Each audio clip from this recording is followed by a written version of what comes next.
prosperidad y bienestar. Cohesión social para el desarrollo. Seguridad pública y justicia penal. Sustentabilidad, población y territorio. Gobierno eficiente y política democrática. Jalisco a futuro, construyendo el porvenir. Hola, ¿qué tal? ¿Cómo está? Enorme gusto en saludarle, darle la bienvenida a este programa Jalisco en Futuro, a futuro, como lo hemos dicho en transmisiones anteriores. Bueno, pues se trata de una propuesta, una investigación que han realizado académicos y especialistas de esta casa de estudios para demostrarnos en qué condiciones, cuál es la situación que guarda la entidad en estos momentos. Y sobre todo, pues cuáles son las propuestas y las proyecciones de cómo podría estar Jalisco para el 2030. Bueno, pues hoy nos toca hablar de un eje muy importante que es el de economía. Permítame presentarle a los invitados de esta ocasión. Saludo con muchísimo gusto al maestro Alejandro Guzmán Larralde. Él es el encargado, el coordinador del Gabinete Económico, del Gabinete Estratégico del Gobierno del Estado. Le damos la bienvenida. Gracias, muchísimas gracias. Por la invitación. Gracias. También nos acompaña el doctor Martín Romero Morez, jefe del Departamento de Economía del CUSEA. Maestro, gracias. Muchas gracias por la invitación. Al contrario, y el doctor Adrián de León Arias, también él es profesor investigador de esta casa de estudios y también adscrito al CUSEA. Bienvenido. Gracias. Muchísimas gracias. Gracias por la invitación. Si les parece, veamos la siguiente cápsula informativa. Nos va a servir como preámbulo para empezar, pues precisamente este gran tema que es el de economía. Adelante. El proyecto Jalisco a Futuro ha identificado prosperidad y bienestar como uno de los ejes estratégicos para el desarrollo del Estado. Dentro del mismo, la economía es uno de los elementos fundamentales a analizar para vislumbrar los diversos escenarios del porvenir de la entidad. No podemos proyectar futuro sin preguntarnos ¿cuál ha sido la dinámica económica del Estado en los últimos años? ¿Cuáles son las perspectivas en el corto y mediano plazo? ¿Qué tipo de acciones se requieren para potenciar la economía jalisciense y extender los beneficios que genera entre todos los sectores de la población? El análisis de la información disponible nos permite hacer 3 caracterizaciones relevantes para entender la economía del Estado. Jalisco como una economía abierta. La integración de las actividades productivas del Estado en mercados internacionales es cada vez más relevante. Algunas regiones de la entidad han conseguido captar crecientes montos de inversión extranjera e insertarse en sectores de gran dinamismo, como la producción de equipos electrónicos. Igualmente, el sector agrícola y la industria tequilera representan ejemplos notables de exitosa colocación de productos en espacios más allá del ámbito local y nacional. Jalisco como una economía compleja. La inserción de la economía estatal en los mercados globales destaca también por la diversidad de los productos que se exportan y los múltiples destinos extranjeros a los que se dirigen. Jalisco como una economía desigual. Si bien indicadores como el índice de Gini colocan a Jalisco como una de las entidades con menor desigualdad a nivel nacional, no debe pasarse por alto que existen en el Estado notorias asimetrías regionales y entre municipios en términos de crecimiento económico o proporción de habitantes en situación de pobreza. Igualmente, no todos los sectores han podido adaptarse con el mismo éxito a las nuevas exigencias globales, lo que genera amplios segmentos de población activa con perspectivas muy limitadas por inestabilidad, bajos salarios y otras formas de precariedad. Estas 3 características contribuyen a la existencia de una situación laboral llena de contrastes y desafíos. En los últimos 15 años, Jalisco ha experimentado notables disminuciones en el desempleo y la informalidad.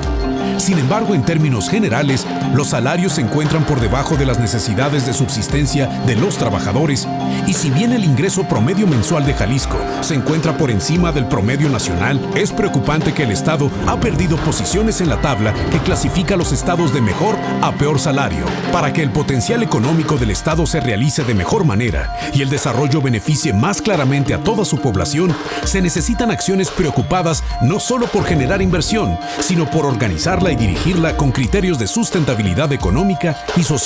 Es importante fomentar la diversificación y la innovación, apoyar la creación de empleo decente y favorecer la acumulación de capital humano y avance tecnológico, en constante adaptación a los dinámicos cambios de los entornos nacionales y globales.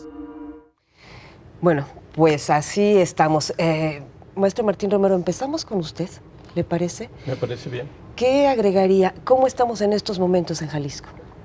Bueno, yo primeramente deseo felicitar a quienes realizaron este proyecto, en especial aquí al doctor Adrián de León. Creo que hizo un gran esfuerzo, y a todo el equipo, a Adriana Costa, que está atrás de la Dirección General Académica de este gran proyecto. Creo que es un gran esfuerzo que realiza nuestra universidad, que debe considerarse, debe tomarse en cuenta por todos los sectores de nuestra comunidad, porque está abarcando todos los aspectos, no nada más el económico.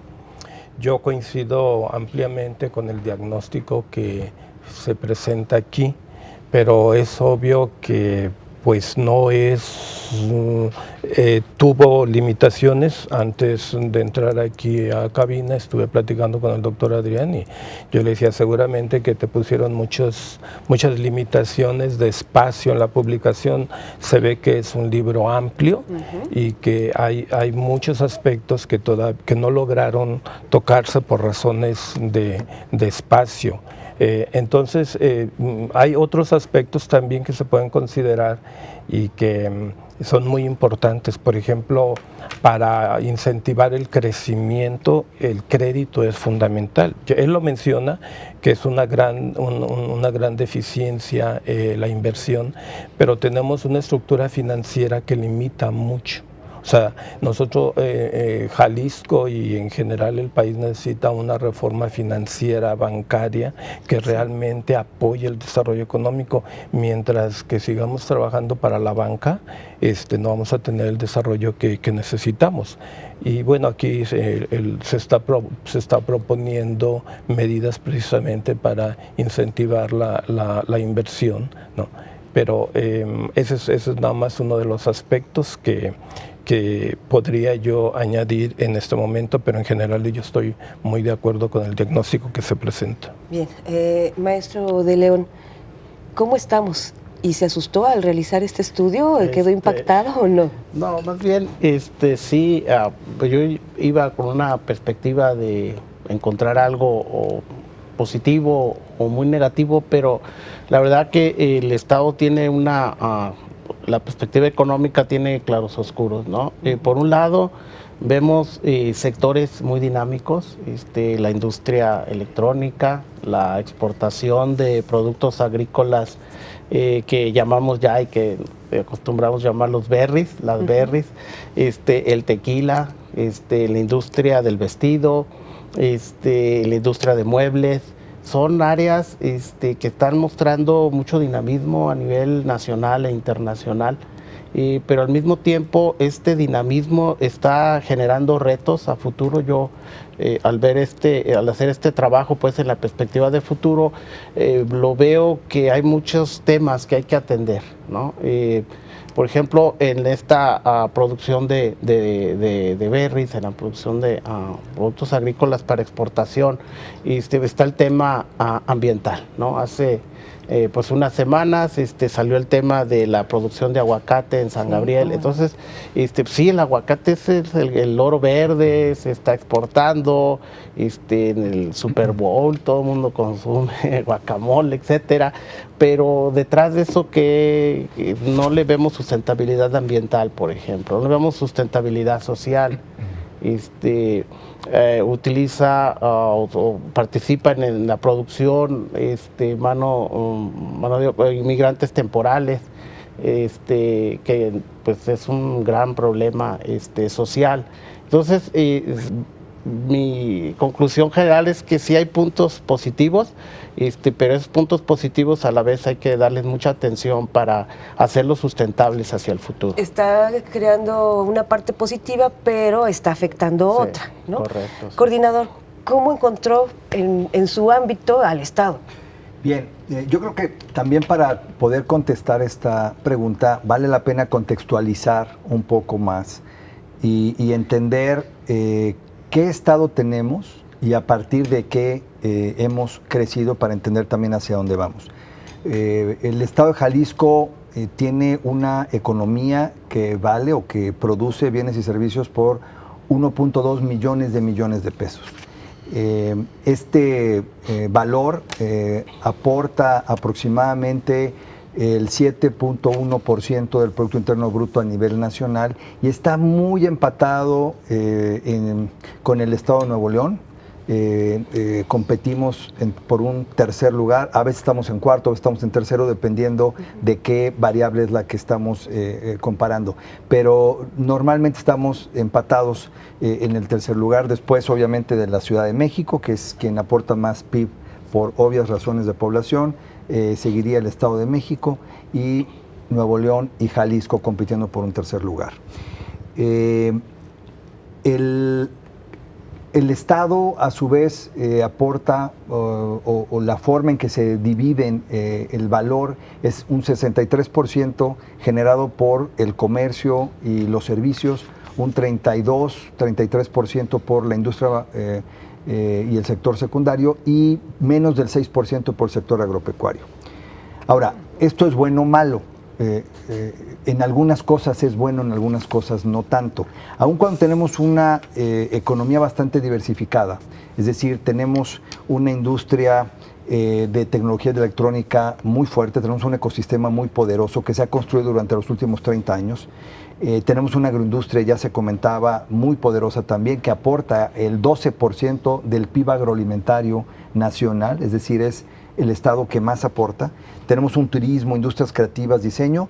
No es suficiente. La economía del Estado está muy concentrada en el centro del Estado, es el 62%, en Lagos de Moreno el 10%, en la Ribera de Chapala el 7%, Ciudad de Guzmán el 5% y Puerto Vallarta el 4%. Es decir, en el 15% del territorio se genera el 85% del valor. Eso significa que tenemos a buena parte del Estado abandonado y es ahí donde tenemos que trabajar mucho. Pues si les parece, con esto regresamos. Tenemos que hacer una brevísima pausa de nuestros territorios o la gran parte de nuestro territorio abandonado y hablar de esta economía desigual. Regresamos.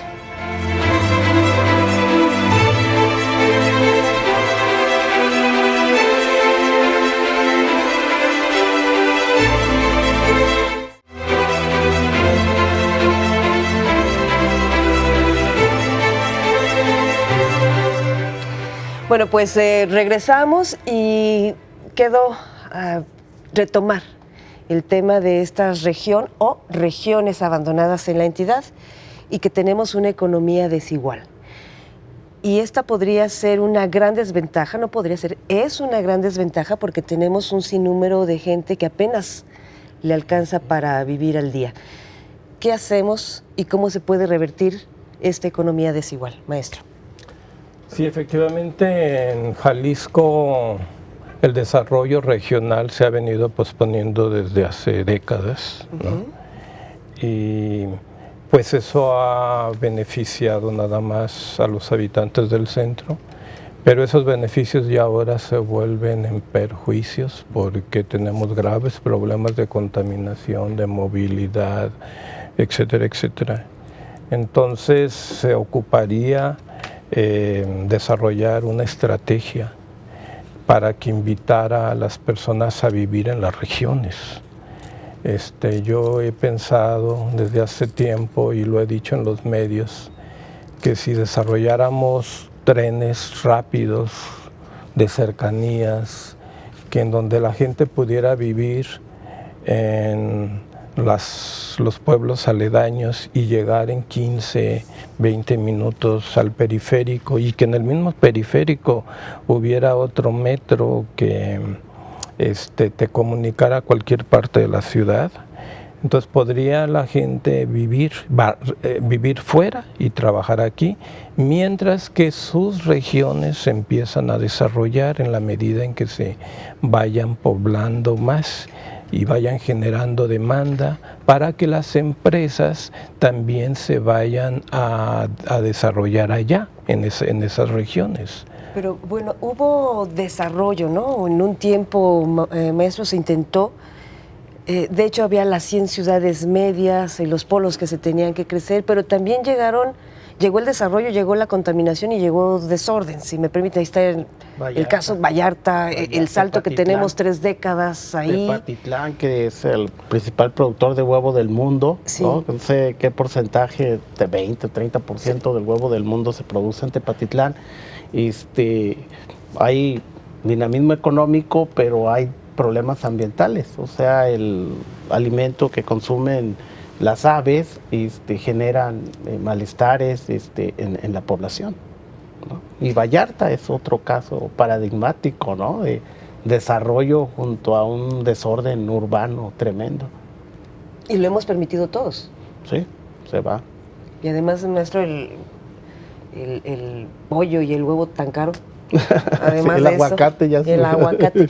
Otra zona que ahorita está detonando, cuando digo ahorita es reciente, o sea, 10 años para acá, la zona de la ribera de Chapala, la mismísima acá en San Gabriel, ahora con el tema aguacatero.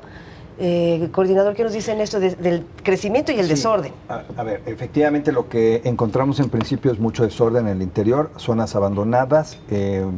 Yo diría que sin una claridad sobre una visión de incorporar el desarrollo, pero con una visión de sustentabilidad. Y lo que nos propusimos de inmediato fue entender cómo estaba la geografía del estado, entender dónde están las zonas más afectadas, y armamos 7 microrregiones agrupadas por entre 4 a 6 municipios, y en estas microrregiones estamos trabajando con los actores sociales y económicos para resolver problemas iniciando desde el ordenamiento territorial. Por ejemplo, hay una sobreexplotación y a veces una explotación ilegal de los bosques, sí. Y esto afecta a toda la cadena, digamos, ¿no? Todo lo que estemos talando en las zonas forestales afecta en la parte de silvicultura y afecta también en la parte de las zonas agrícolas y afecta también a las costas. Entonces, necesitamos regresar a ordenar el crecimiento. Y estos son, por supuesto, es una labor del gobierno, en conjunto con sus actores sociales y económicos. Y evidentemente lo que estamos haciendo también en conjunto con otros gabinetes, desde el Gabinete de Crecimiento y Desarrollo Económico, entendiendo y encontrando cuál es el vocacionamiento ideal para cada microrregión y apoyar, llevar, como bien se decía, financiamiento y estimular inversiones para poder generar más opciones de desarrollo en esas microrregiones. ¿Cómo se puede estimular la inversión? Les pregunto a los expertos y al coordinador también. Cuando ya anunció, por ejemplo, la asambladora Honda que se retira de Jalisco, va a Celaya. No se retira de Jalisco, eso es importante precisarlo. No, Honda, por las tendencias de mercado en Norteamérica, particularmente en Estados Unidos, está determinando una tendencia menor de consumo. La planta de Honda que tenemos aquí en el Salto está enfocada a la exportación y solamente identificaron que había que reducir o ajustar la producción. Entonces, la que ajustan es una de las líneas. Eso evidentemente va a generar una necesidad de menos personal. Hicieron un programa de retiro voluntario, el cual están ajustando, y el resto del personal, una parte del personal de esa línea, la están llevando a la planta de Celaya.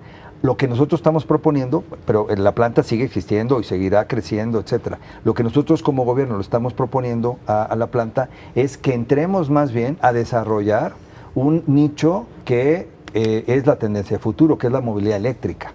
Y ahí el gobierno del estado estará participando no nada más con Honda, sino con todas las empresas que quieran desarrollar partes o ensamblado para cualquier tipo de vehículo eléctrico, dado que es justamente la visión de sustentabilidad que estamos persiguiendo. No desaparece, se achica Honda. Se ajusta en la producción porque no se reduce la planta, se ajusta una línea y esa línea va a provocar temporalmente una reducción de personal.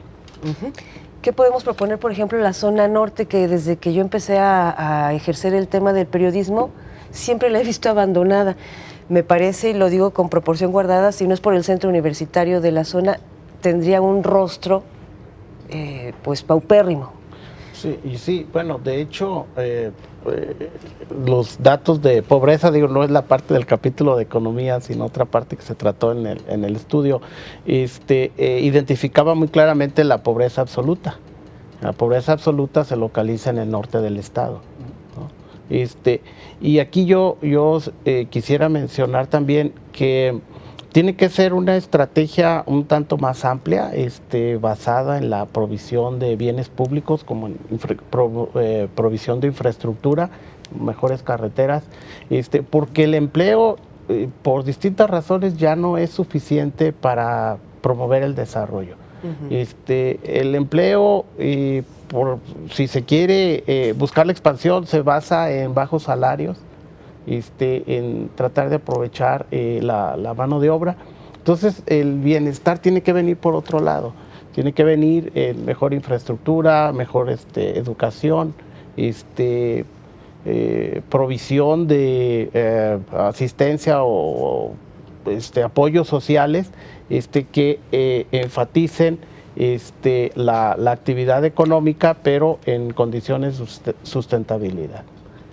Maestro, Ya que me gustó que mencionaras el Centro Universitario del Norte, porque si hace 25 años que se hizo la red universitaria y se generaron todos esos centros universitarios regionales, el gobierno del estado de aquellas épocas y los subsiguientes hubieran continuado con esa idea, porque la política de la universidad fue retener a los estudiantes, que no tuvieran que venirse al centro, retenerlos allí, que allí se crearon preparatorias, se crearon carreras técnicas, para que allí se quedaran. Pero lo que hizo falta fue la inversión para que terminando su carrera allí se quedaran a trabajar. Pero como nunca llegó, como fracasó la regionalización gubernamental, fracasó crear incentivos para crear empresas, infraestructura en esas regiones, ¿no? Entonces, pues los alumnos terminaban sus carreras y se venían al centro de Guadalajara o a otras partes de la República, pero no se quedaba en su lugar. Entonces no se cumplió ese gran proyecto que inició la Universidad de Guadalajara. Pues es una gran desgracia que una parte no puso lo que le tocaba y tenemos lo que hay en estos momentos. Tenemos que ir a una pausa y ¿les parece si al regresar le pudieran explicar a la audiencia, nuestros especialistas, qué tipo de economía tiene Jalisco? Si es mixta, si es neoliberal, si es de mercado. ¿Qué economía tenemos en Jalisco? Regresamos.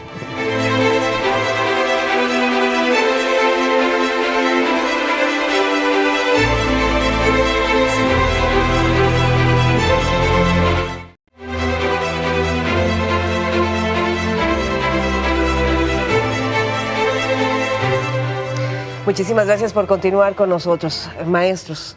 ¿Qué tipo de economía tiene Jalisco? Si es mixta, si es cerrada, si es neoliberal, ¿qué tenemos? Bueno, mira, yo comentaría, por supuesto que puede ser polémico, pero básicamente es una economía de libre mercado, donde el gobierno del Estado no tiene bienes propios de producción, por lo tanto no es una economía mixta, es una economía en donde el Producto Interno Bruto se genera principalmente por la actividad de sus unidades económicas. Entonces, desde ese punto de vista, es una economía estatalmente hablando de libre mercado. Evidentemente, estamos en un contexto también a nivel nacional y hay una serie de definiciones desde la federación, a nivel fiscal y a nivel macroeconómico que nosotros no podemos variar. Yo diría que en términos generales, mientras el gobierno no tenga unidades de producción propias y no modifique los precios de los bienes y servicios, viene siendo una economía de libre mercado. Yo quisiera... Perdón, el transporte público, aunque está subrogado una parte, pero el gobierno sí maneja algunas unidades. Sí, lo que pasa es que en todo el mundo, aún en las economías de libre mercado, el Estado tiene que intervenir en la provisión de ciertos bienes y servicios. Particularmente el gobierno del Estado solamente participa en el 14% del sistema total. CITEUR es responsable solamente de mover al 14% de la población. Y eso es necesario para poner ciertos estándares, no precios, pero sí ciertos estándares que los concesionarios públicos también tienen que atender. Entonces, no es precisamente una actividad lucrativa, es más un servicio para la población. Y bueno, es un sistema de libre mercado en donde se benefician más los que más tienen. O sea, en la medida en que tú eres una empresa, un empresario más poderoso, tienes más influencias, tienes más capital, te manejas como un corporativo, o sea, no todos, aunque se hable de libre mercado, no significa que todos los empresarios tienen las mismas oportunidades, y lo señala el diagnóstico del estudio, en donde, por ejemplo, se menciona que en el ámbito agropecuario pues tenemos consorcios, tenemos grandes empresas, en donde los pequeños cada vez están más marginados de las posibilidades de tener oportunidades. Donde se han beneficiado como casi siempre los grandotes. Doctor Adrián. Sí, permite, yo creo que, bueno, en el contexto de la economía del Estado ha sido muy importante la cooperación de los empresarios o del gobierno con los empresarios o los empresarios con el gobierno, ¿no? En la raíz del dinamismo económico está aspectos de cooperación muy relevantes, como en la industria electrónica. Se forma el clúster, la Canieti, las empresas transnacionales que en su momento estuvieron llegando al Estado, la relación con la Universidad de Guadalajara. Ellas se vinieron porque había muchos ingenieros aquí, ¿no? Y se siguen viniendo porque las universidades están generando el talento que están buscando estas empresas, ¿no? Y el gobierno del Estado, a través de la CICIT, está conformando, está apoyando este ecosistema, estos clústeres. En el tequila tenemos el Consejo Regulador del Tequila, que en cooperación con el gobierno del Estado pues ha ido abonando en el desarrollo del Estado, ¿no? Pero si me forzas un poquito, yo creo que el gobierno ha abandonado un tanto la dirección económica. Parece que necesita hacer más planeación, o si hiciéramos más planeación económica a través del gobierno, pudiéramos tener unas mejores condiciones de crecimiento.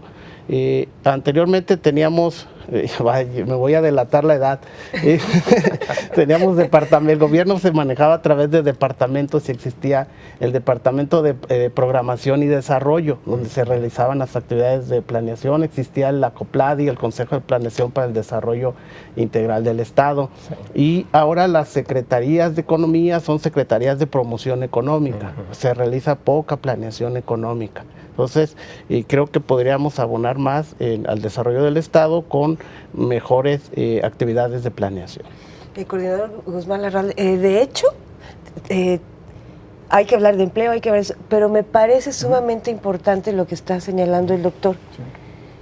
¿Quién hace la planeación económica del Estado? ¿Le toca a usted, a su coordinación? A cada una de las coordinaciones, pero antes de eso hay una Secretaría de Planeación y Participación Ciudadana que fue una incorporación de esta nueva administración. El gobernador propuso que designáramos una Secretaría de Planeación y Participación Ciudadana a cargo de la maestra Margarita Sierra, y se ha hecho un gran trabajo. Yo creo que como nunca habíamos convocado a la población de todos lados, y no solamente lo que tiene que ver con el Ejecutivo, sino también con organismos autónomos de la sociedad civil, el Legislativo y también el Poder Judicial. Se ha hecho un diagnóstico, yo creo que muy amplio, y esto se ha ido aterrizando tanto a objetivos generales específicos, metas e indicadores de medición con fuentes confiables. O sea, sí hay un esfuerzo, sí, yo reconozco que anteriormente se había dejado y se había abandonado el rumbo, pero lo que iniciamos haciendo a partir de esta administración de 6 meses para acá, pues ha sido retomar esto, la planeación. Se armaron 4 grandes gabinetes para incentivar el diseño y la ejecución de políticas transversales, porque no se podía estar todos contra todos. Entonces hizo el Gabinete de Desarrollo Social, con todas las secretarías que tienen que ver con educación, salud, procuraduría social, el Gabinete de Desarrollo Territorial, que es justamente el que lleva la infraestructura, el transporte, el Gabinete de Seguridad y finalmente el Gabinete de Crecimiento y Desarrollo Económico, en donde tenemos conjuntadas a la Secretaría de Desarrollo Económico, a la de Agricultura y Desarrollo Rural, a la de Turismo, a la de Innovación, Ciencia y Tecnología y a la del Trabajo, más todos sus organismos públicos descentralizados. Entonces es una manera distinta de no solamente hacer la planeación, sino hacer la ejecución de la política pública de manera mucho más efectiva y yo diría controlando más y ajustando más las modificaciones.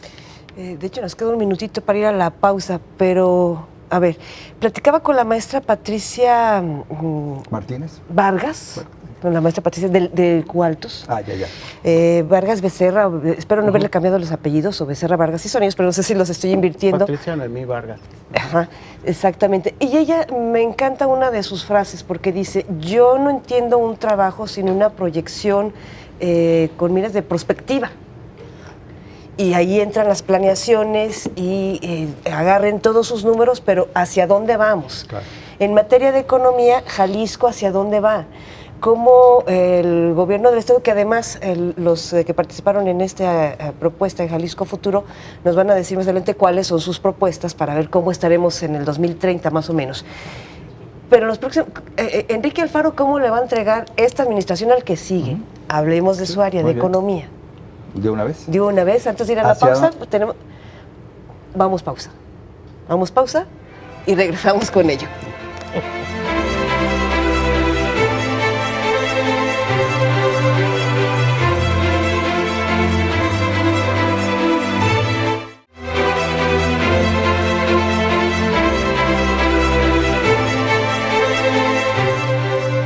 Maestro Guzmán Raslalde,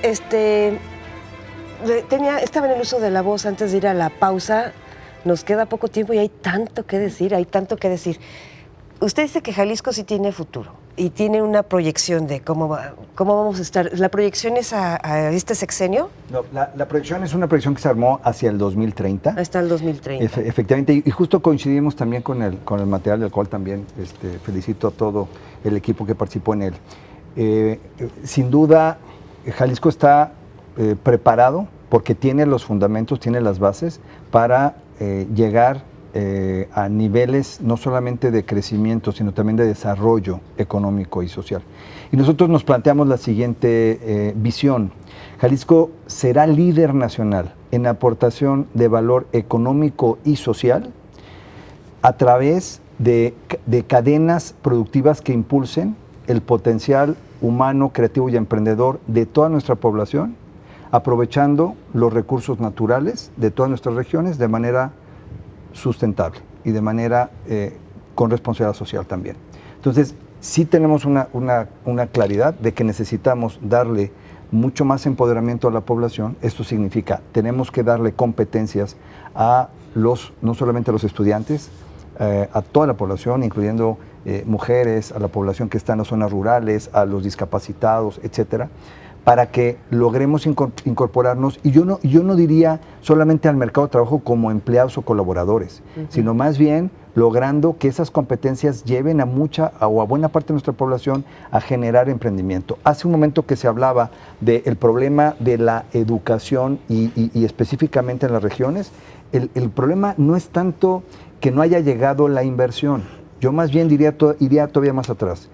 No le dimos en esas currículas, en esos planes de estudio a los estudiantes de las escuelas del interior los elementos de emprendimiento, emprendedurismo, para que ellos sean los propios creadores de su destino.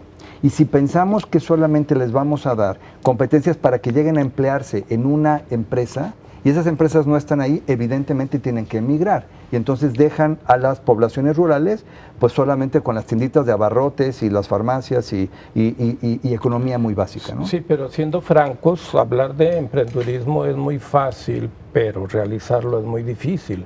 Sobre todo cuando estás en una economía controlada por grandes monopolios. Ahorita ya ni para poner un changarro puedes, porque ya por todos lados están los Oxxos. No, pero es que, entonces no es que... Pero depende mucho... Déjame seguir. Sí, adelante. O sea, no es nada más el problema de que por todos lados tenemos oligopolios. Y para un recién egresado, por más cursos de emprendedurismo que tome, no es fácil incidir cuando ni siquiera hay créditos realmente. O sea, ¿cuántos problemas de financiamiento? Los bancos están facilitando el crédito, o sea, ¿en dónde están las facilidades para los créditos y para el seguimiento? Las facilidades probablemente sean insuficientes, están los programas de apoyo para micros, están apoyos para certificar también a empresas, a trabajadores, hay apoyos también para encadenar a las micro, pequeñas empresas, también a las empresas grandes que tienen plataformas de exportación. Por supuesto que hay apoyos y hay programas. Yo a lo que me refiero es, el gobierno está haciendo una labor, además de todos sus programas para apoyar emprendimiento y apoyar a las empresas, está poniendo las bases para que también se incentive la inversión en el desarrollo. Es muy fácil decir que la inversión no llega a una región, pero ¿cómo va a llegar si las carreteras están destrozadas, si no hay conectividad digital, si no hay un Estado de Derecho y combate a la impunidad, si no hay la estructura de educación que se adapte a las necesidades de esas industrias. Entonces, por supuesto que tenemos que llegar primero con los fundamentos, tenemos que resolver los temas infraestructurales, que es lo que está haciendo el actual gobierno. Las 7 microrregiones que le estoy diciendo, a eso se están comprometiendo. Estamos armando, arreglar las carreteras, llevar conectividad digital, llevar mucho más infraestructura social que permita que las empresas también digan, en esta región sí me instalo porque tengo condiciones para poder invertir y crecer. Efectivamente, la misma inseguridad es un ataque frontal contra el emprendedurismo. La inseguridad que llegan y te cobran piso, pues eso acaba con la iniciativa de cualquier persona. Iba a comentar, lo que sí hay es una inseguridad tremenda. Y eso no se ha resuelto. Aquí en área metropolitana y en las regiones, que es donde estamos muy preocupados por toda la entidad. Pero bueno, nos decían que incluso quienes están talando nuestros bosques allá en la zona de San Gabriel, entre otros ya sabemos, aguacateros, pero también gente del crimen organizado. Y me parece que muy difícil para el gobierno del Estado, la labor que está haciendo usted, coordinador, pues que convenza a alguien de otro giro que no dañe nuestras áreas verdes, nuestro ecosistema, a que se instalen ahí. Por eso insisto en que empezamos desde el ordenamiento territorial y poner en la ley lo que se puede, lo que no se puede, y a partir de ahí desarrollar la actividad económica.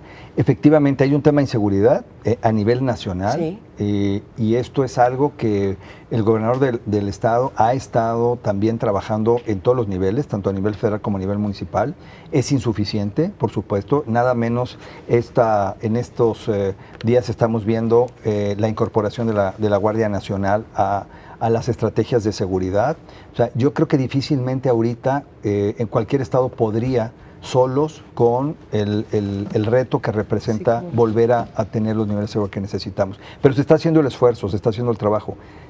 ¿Se requiere más? Por supuesto que se requiere más. Si me permite, Josefina, sobre este tema de hacia dónde vamos. Bueno, aquí a lo mejor sería interesante regresar a Jalisco a Futuro, la edición anterior del 2013. En esa edición se manejó en términos de escenarios, y manejamos 3 escenarios: el escenario optimista, el escenario pesimista y el escenario más probable. Entonces, en esa edición de Jalisco a Futuro fue del 2012 al 2032. Entonces a lo mejor convendría repasarlo y ver en qué escenario en qué escenario y cómo vamos avanzando hacia cada uno de los escenarios, pues del 2013 que se realizó. Bien, 2 minutos. Y si me permites, implícito en este trabajo, me parece, de parte de todos los investigadores, aunque no hubo una posición clara, pero hay dos ejes vertebrales, 2 objetivos hacia dónde va la economía, y que se definen a partir de lo que se llamó la ciudadanía social, que es acceso de los ciudadanos a una variedad de derechos, y también los objetivos del desarrollo sustentable. Entonces, en esos 2 ejes implícitamente está visto el futuro para el Estado en el 2030, que curiosamente en el edición anterior la teníamos al 2032. En materia de empleo, y nos va a quedar un minuto, entonces yo creo que expongo la idea y después de la misma, si nos alcanza y si no, conclusiones y lo poquito que le haya quedado, coordinador, o lo mucho que le quedó por decir. Pues también no estamos muy bien en materia de empleo, salarios mal pagados, se tenga profesión o no se tenga una profesión. Aquí me parece que es un asunto de corresponsabilidad, porque tenemos algunos patrones muy buenos, pero luego hay otros bien tramposos que entregan... Pero si usamos los datos, Josefina, yo no coincidiría en que estamos tan mal.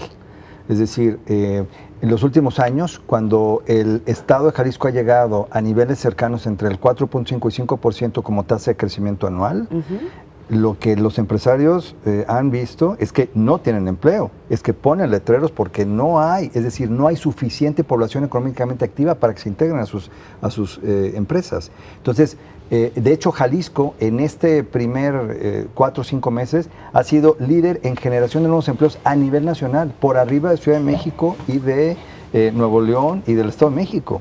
O sea, no es que estemos mal, sí es cierto que todavía falta trabajar más en incrementar la remuneración, pero eso no se hace por decreto, eso se hace atrayendo a las inversiones que más valor agregado generan y que son los que tienen más capacidad de remunerar, y eso lo tenemos en nuestro ecosistema de tecnología en el Estado.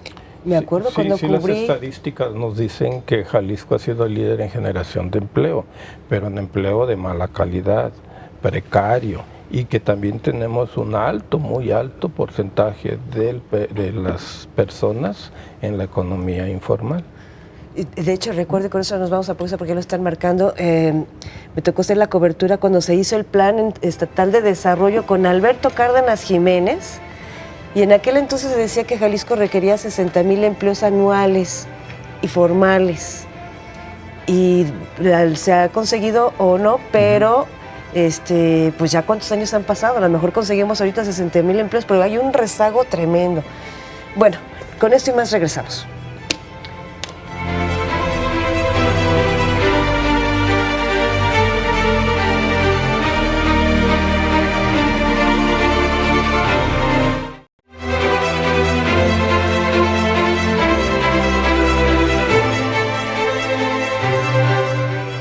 Continuamos con su programa Jalisco Futuro y ya en el bloque de conclusiones. Maestro Adrián, ¿le parece si empezamos con usted, ya que estuvo con la coordinación? ¿Cuáles son las conclusiones? Después de que ya nos dijo cómo encontró Jalisco y las divisiones que hicieron, ¿qué proponen como investigadores? Bueno, la propuesta que se presenta en este trabajo es la creación de una agencia para la inversión.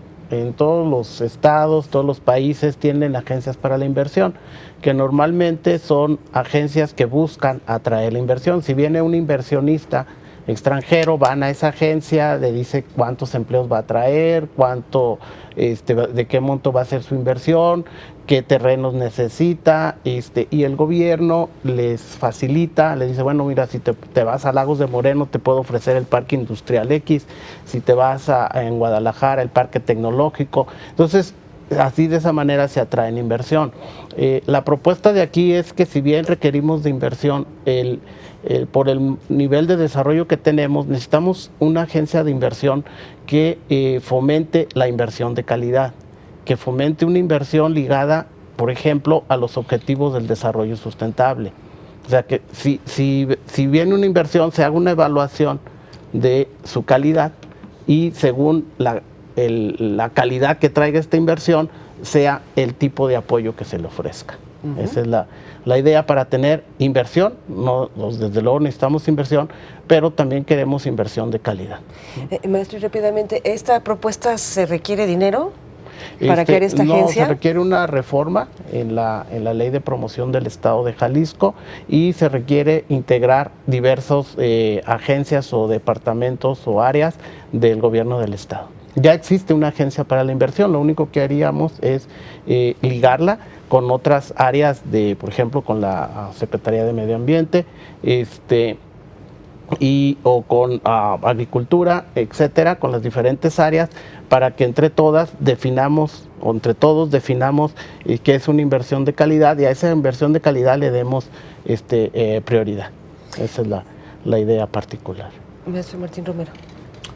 Bueno, yo creo que para incentivar el crecimiento se ocupan muchas cosas. Yo al principio mencioné el tema del financiamiento, que es fundamental, que tengamos una estructura, un sistema financiero que canalice créditos baratos a las empresas para que puedan tener el incentivo de crecer. Necesitamos mejorar la seguridad. Necesitamos abaratar el costo de la tierra, necesitamos bajar los impuestos y para bajar los impuestos necesitamos analizar muy bien por qué pagamos tantos impuestos, en qué se nos va tanto impuesto. Hay que hacer una reingeniería financiera en los distintos niveles de gobierno.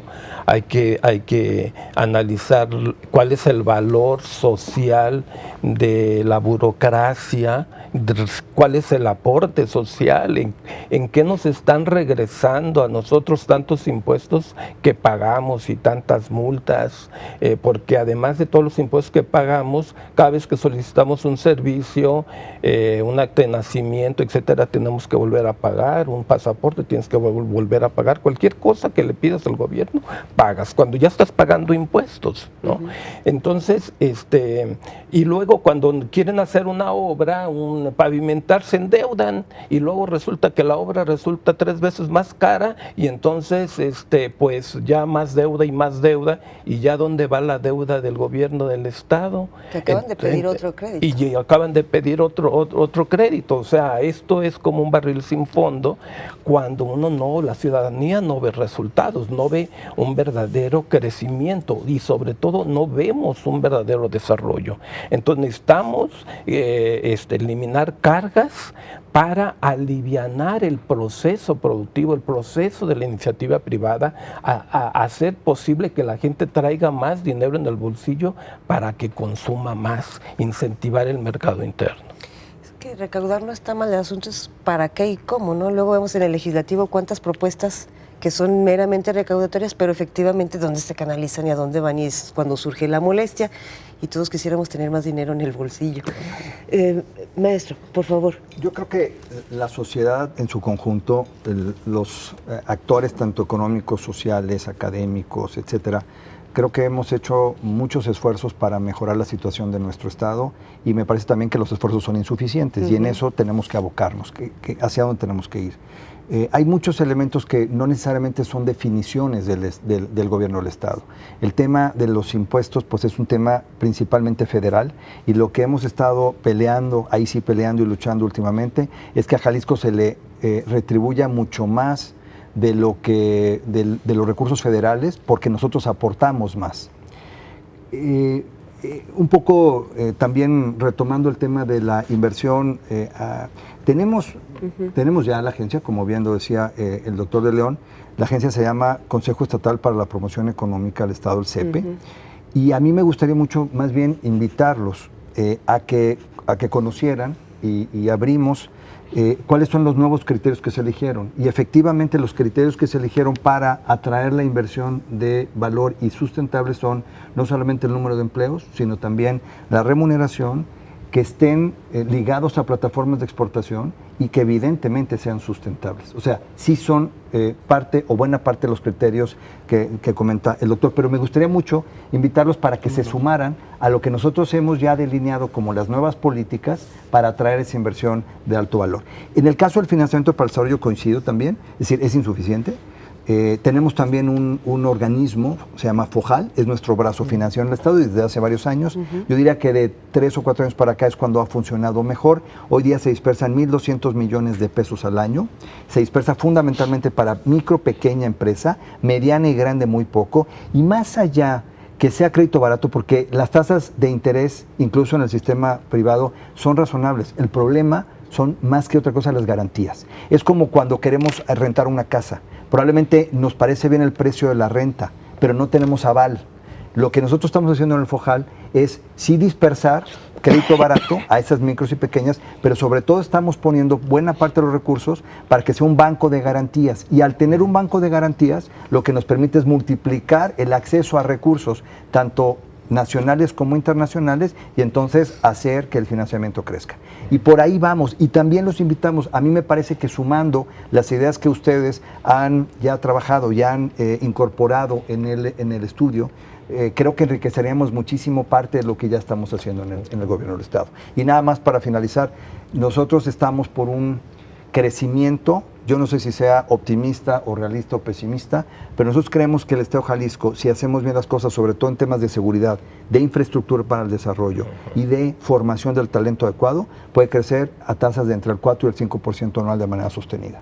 que no lo había hecho, ¿verdad? Ese crecimiento. Hemos crecido entre el 3 y el 3.5 3.6. en los últimos 8 años, yo diría. Entonces podemos crecer un punto arriba todavía. Bueno, pues Lo cual sería el doble o más del doble del crecimiento promedio nacional, lo cual nos pone entre los primeros estados, ¿no? Los estados líderes a nivel nacional. eso pinta muy bien.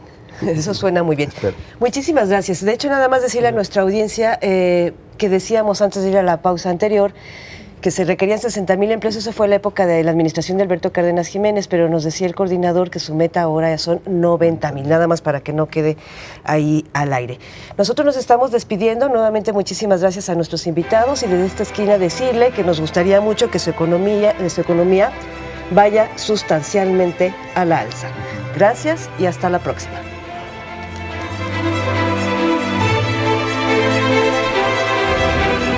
Prosperidad y bienestar. Cohesión social para el desarrollo. Seguridad pública y justicia penal. Sustentabilidad, población y territorio. Gobierno eficiente y política democrática. Jalisco a futuro, construyendo el porvenir.